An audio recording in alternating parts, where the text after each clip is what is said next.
Selamat datang di YouTube Ternak Uang. Perkenalkan, nama saya Kalimasada. Dan di video pertama ini, saya akan membahas satu topik mengenai mengapa Indonesia darurat personal finance. Semua orang memiliki satu tujuan yang sama. Mereka ingin merdeka secara finansial. Namun, faktanya kita masih belum memiliki literasi finansial yang memadai. Saya pun merasakan jatuh bangun dari orang yang tidak mengerti sama sekali mengenai finance, hingga saya mempelajari tentang finance dari usia muda. Dan bahkan saya juga pernah menjadi seorang dosen di mata kuliah finance, atau saya memang menggeluti bidang ini sejak lama. Saya tahu rasanya jatuh bangun, saya tahu rasanya hopeless, saya tahu juga rasanya gimana menginginkan yang namanya kemerdekaan finansial. Itulah mengapa kita di sini ingin membantu teman-teman untuk meningkatkan literasi finansial yang teman-teman miliki supaya teman-teman ini bisa mencapai yang namanya kemerdekaan finansial. Saya tahu di Indonesia ini terlalu banyak orang yang menginginkan kemerdekaan finansial secara cepat, secara instan, namun mereka ini tidak membekali diri mereka dengan personal finance yang baik dan benar. Maka dari itu saya selalu bilang ke teman-teman bahwa investasi leher ke atas itu adalah hal yang sangat penting, dan tanpa ilmu teman-teman ini nggak bisa membuka jendela dunia. Dan saya pun sangat paham. Dulu ketika saya masih minim ilmu, saya juga nggak meningkat sama sekali. Keadaan finansial saya di situ-situ aja. Tapi ketika saya memutuskan saya harus berinvestasi di ilmu, ya, saya akhirnya bisa memperoleh namanya breakthrough keuangan, atau keadaan keuangan saya ini menjadi lebih baik setelah saya mempelajari ilmunya. Data dari OJK di tahun 2022 ini cukup mencengangkan. Kalau teman-teman lihat report dari OJK di 2022, mungkin sekarang memang udah mengalami yang namanya kenaikan. Namun di tahun 2022, orang yang melek finansial di Indonesia itu masih di angka 49%. Artinya apa teman-teman? 51% yang lain ini tidak tahu cara mengelola finansial mereka.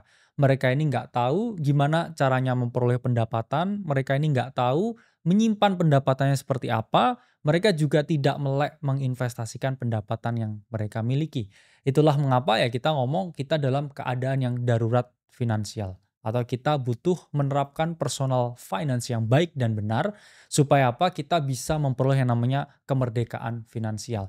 Saya ngomong kalau kamu jago finance, belum tentu kamu merdeka secara finansial. Tapi setidaknya kamu tahu pathway-nya, kamu tahu rute-rutenya. Kamu belajar dari orang yang mana sudah pernah di sana dan akhirnya di sini. Sehingga kalian bisa menerapkan hal-hal yang saya terapkan dan juga menghindari hal-hal yang dulu saya hindari. Supaya ya saya bisa mencapai yang namanya kemerdekaan finansial. Anehnya, anomalinya 51% orang ini tidak melek finansial, tapi 85% dari masyarakat ini memiliki akses ke platform finansial. Artinya dengan adanya e-wallet yang ada sekarang, ya, saya nggak mau sebut mereknya, ini banyak sekali orang yang sebelumnya ini unbanked atau tidak memiliki akses platform finansial secara digital, ini mereka memegang akses finansial digital. Bayangkan 51%-nya ini nggak mudeng finansial ini ngelolanya gimana, tapi 85% ya ada irisannya di situ, mereka ini udah punya akses untuk pegang duit. Nah, teman-teman bayangin, ada gap di sini, kita ngomong ada jarak, kita ngomong ada suatu space di mana orang ini nggak ngerti cara kelola duit, tapi mereka udah pegang duit. Mereka punya akses ke duitnya secara langsung. Itulah mengapa kalau saya ngomong banyak sekali orang-orang ini yang pegang duit, akhirnya tidak mengelola duitnya ini secara baik dan justru menjadi bumerang ke mereka sendiri. Justru membuat hidupnya tidak meningkat tarafnya, justru menghadirkan masalah ke kehidupan mereka.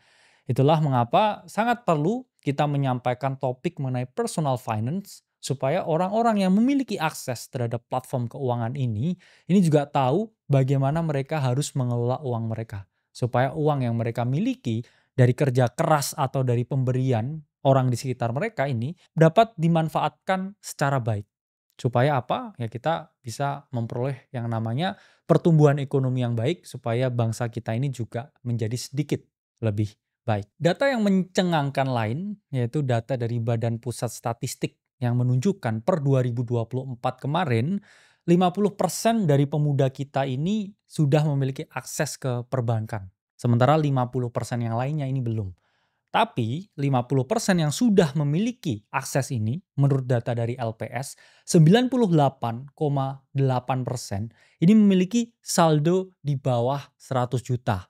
Oke, mereka udah melek ya keuangan, punya akses meskipun hanya setengah, tapi ini saldonya ini sangat kecil atau jumlahnya ya ini sangat kecil dibandingkan dengan orang sisanya ya. Jadi ini menunjukkan memang ketimpangan yang sangat besar di Indonesia antara mereka yang menguasai akses permodalan, mereka yang menguasai sumber daya, mereka yang memiliki ya capital yang gede, mereka yang memiliki akses dengan teman-teman kita ini yang masih belum memiliki akses.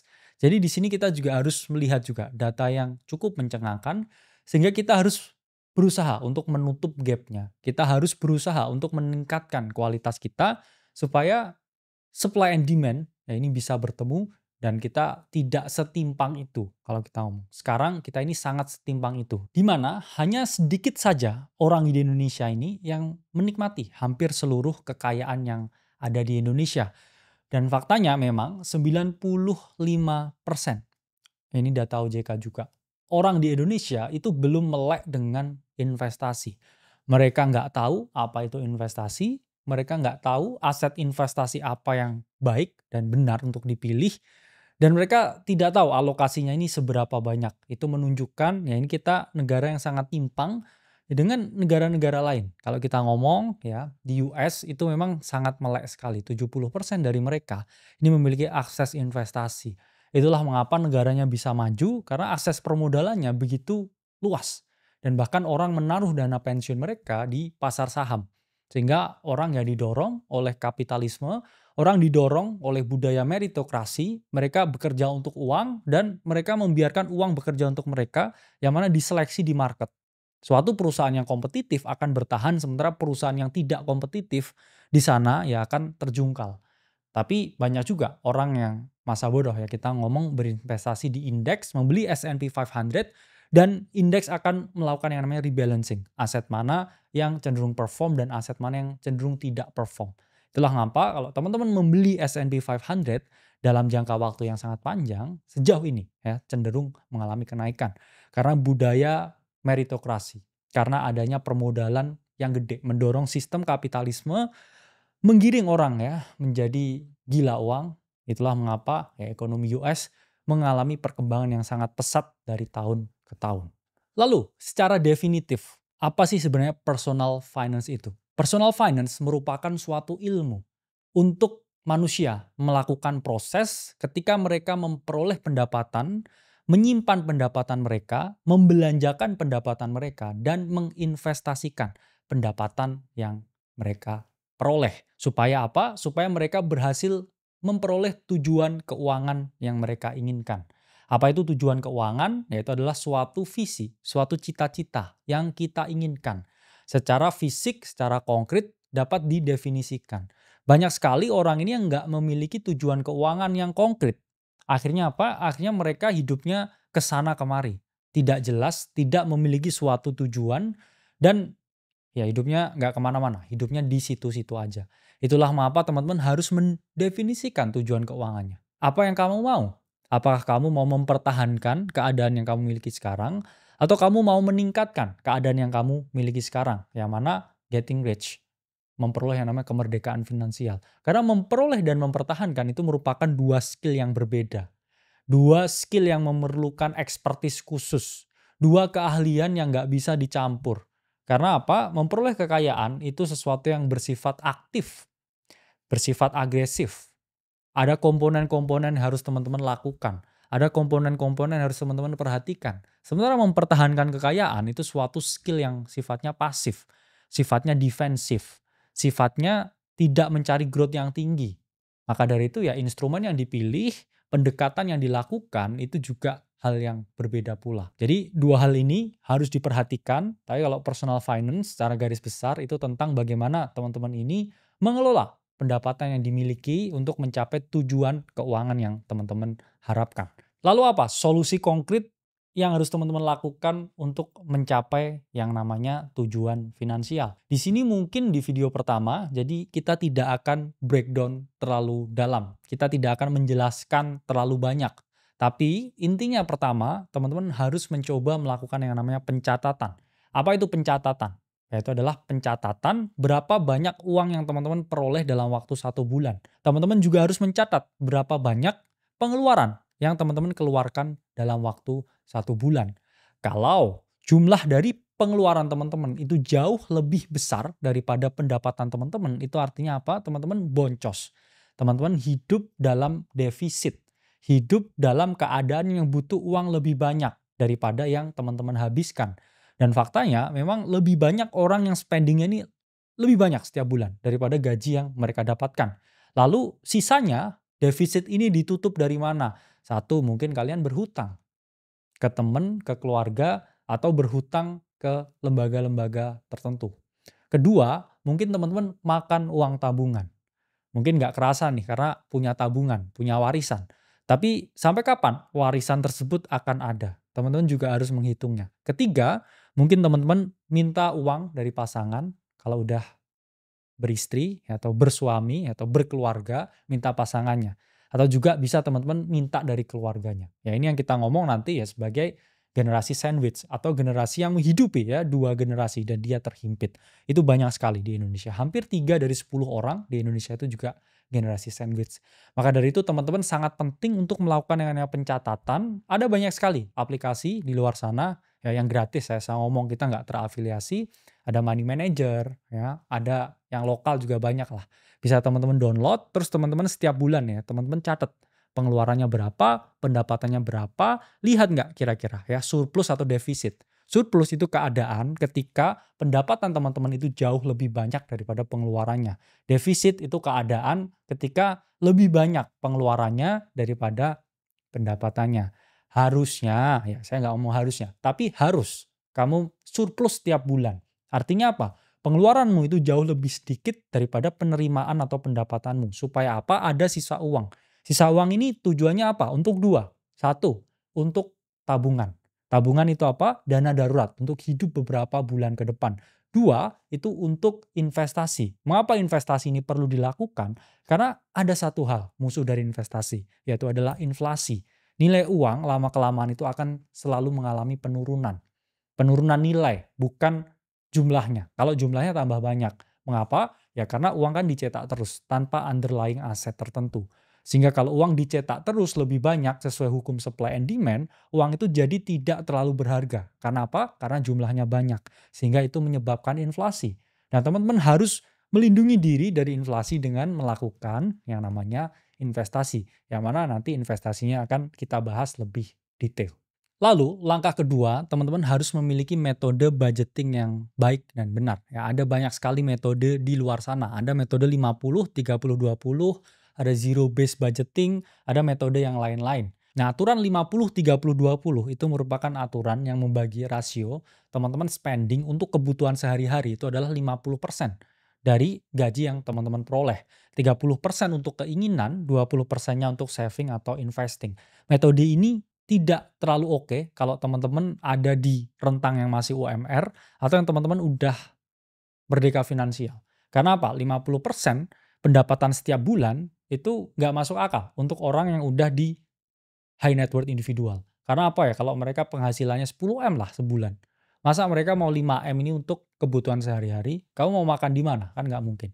Sementara kalau kamu masih UMR juga pakai 50, 30, 20, ini nggak bisa. Misalkan kamu UMR 4 juta. Nggak bisa dengan 4 juta ini biaya hidup itu setengah atau 2 juta untuk kamu spending hari ke hari ya, itu kurang duitnya. Bisa aja kamu spending itu 80% karena kamu masih UMR ya. Sementara zero based budgeting itu merupakan suatu metode di mana teman-teman mengkosongkan semuanya. Ya, yang penting dulu kamu bayar, setelah ada duit sisanya itu harus dikosongkan. Quote on quote ya, dikosongkan ini dialokasikan entah itu untuk rekening tabungan atau untuk investasi. Dan masalah budgeting ini memang agak tricky. Kenapa agak tricky? Karena setiap orang memiliki keadaan finansial yang berbeda-beda.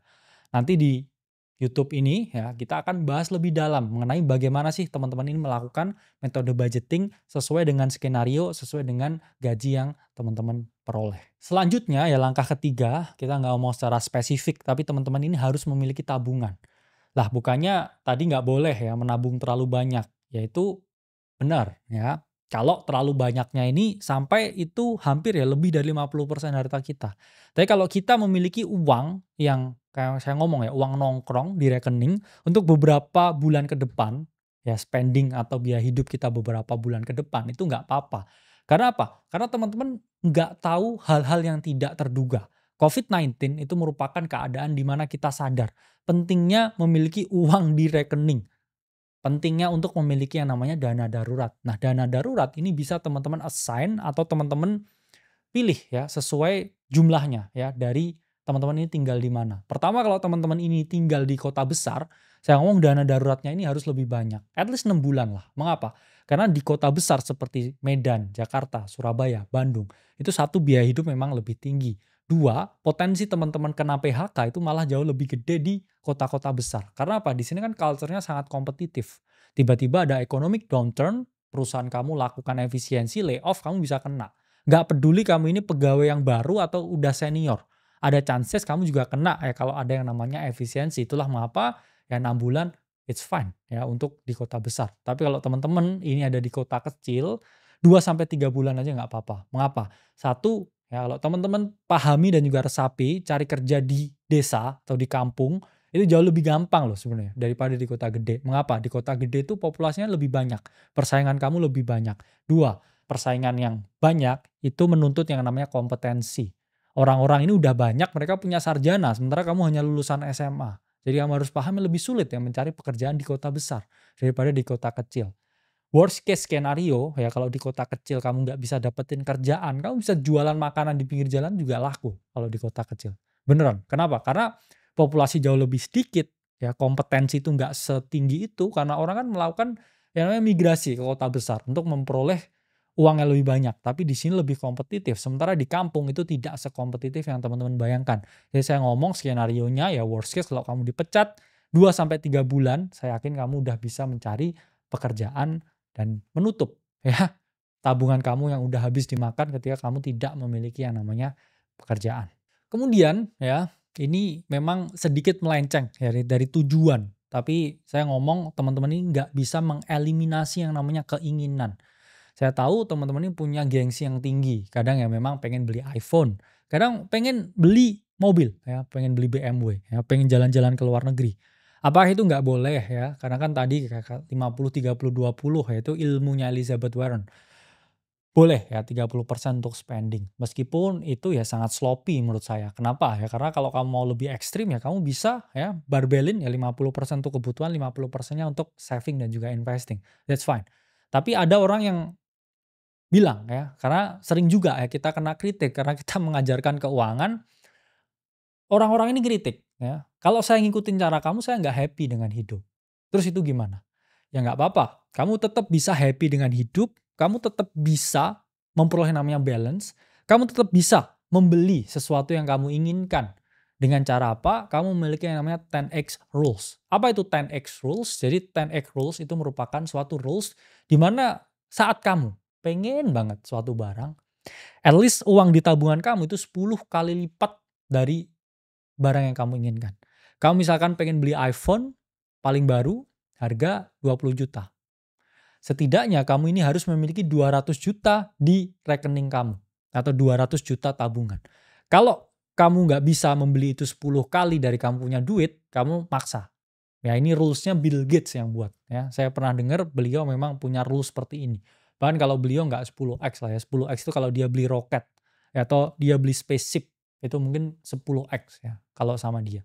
Tapi dia pernah mengungkapkan ini untuk orang-orang middle class income. Orang-orang yang ada di fase bawah. Apakah boleh saya beli BMW F30 harga 500 juta? Nggak apa-apa, tapi kamu harus punya 5 miliar di rekening kamu.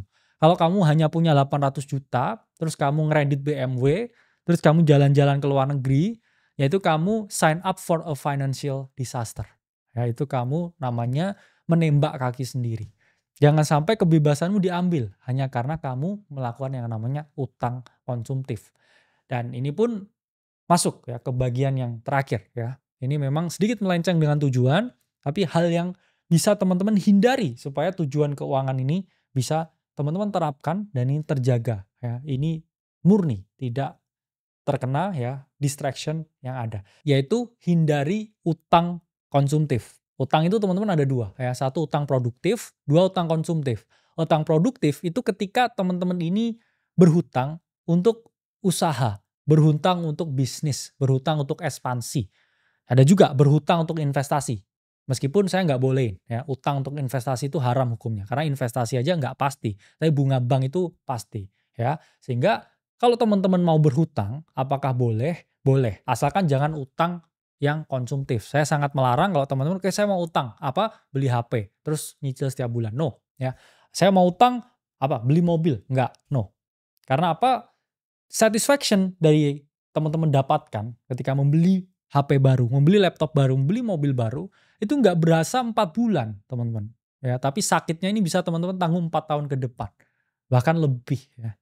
Dan ya, saya ngomong lah ya, mungkin berbagi beberapa nggak sampai 4 bulan ya. 4 hari kamu punya HP baru, itu rasa senang udah hilang, teman-teman. Jangan sampai kamu menanggung 4 bulan penderitaan hanya karena kamu mau senang 4 hari. Kalau kamu punya tabungan 100 juta, kamu butuh ekspansi coffee shopmu, itu nggak apa-apa. Asalkan itu 30% aja. Jadi kamu bisa berhutang 30 juta dari kamu punya uang 100 juta untuk kamu ekspansi coffee shopmu. Kalau kamu merasa ini bisnisnya beresiko ya, tapi in the first place kalau kamu merasa itu beresiko kan sama aja dengan investasi ya. Itulah mengapa ya investasi itu nggak pasti, tapi bunga bank itu pasti. Jadi teman-teman harus berhati-hati dengan yang namanya utang. Terakhir ada yang namanya perlindungan diri. Teman-teman bisa sign up for insurance. Saya memang orang yang abai ya, terus terang. Saya dulu pernah bilang ya di live stream kalau saya ini orang yang tidak memiliki insurance. Tapi ternyata ya turns out to be istri saya ini udah menyiapkan asuransi kesehatan dan juga asuransi jiwa untuk saya, dan ya saya nggak tahu ternyata selama ini udah ada. Dan kalau teman-teman udah bekerja ya di suatu tempat tertentu, teman-teman pasti udah diproteksi ya oleh yang namanya asuransi kesehatan di tempat teman-teman bekerja. Karena kadang memang nggak kerasa sekarang, tapi ya kalau teman-teman lagi sehat. Tapi nanti kalau teman-teman udah amit-amit nih sakit dan tidak bisa ngapa-ngapain, harus paham ya bahwa biaya pengobatan itu sangat mahal, biaya pengobatan itu sangat tinggi dan juga inflasi terus ya biaya pengobatan. Itulah mengapa teman-teman penting ya untuk menerapkan yang tidak teman-teman harapkan. Ya, supaya apa? Kalau hal itu amit-amit terjadi, teman-teman punya cover, teman-teman punya backup plan, dan teman-teman akhirnya ya bisa terbebas ya dari jerat ya biaya pengobatan yang sangat mahal. Karena saya punya banyak sekali temen yang akhirnya bangkrut karena mereka ini nggak punya asuransi. Karena mereka harus berobat secara rutin dan ya mereka nggak punya uang untuk berobat. Itulah mengapa ya kekayaan itu nggak hanya yang terlihat dari luar, tapi juga yang terlihat dari dalam.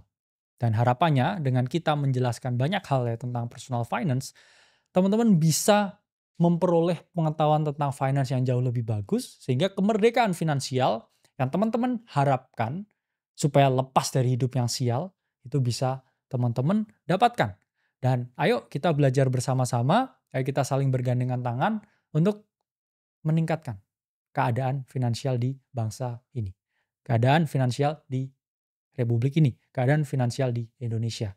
Saya Kalimasada, sampai berjumpa di video-video Ternak Uang selanjutnya.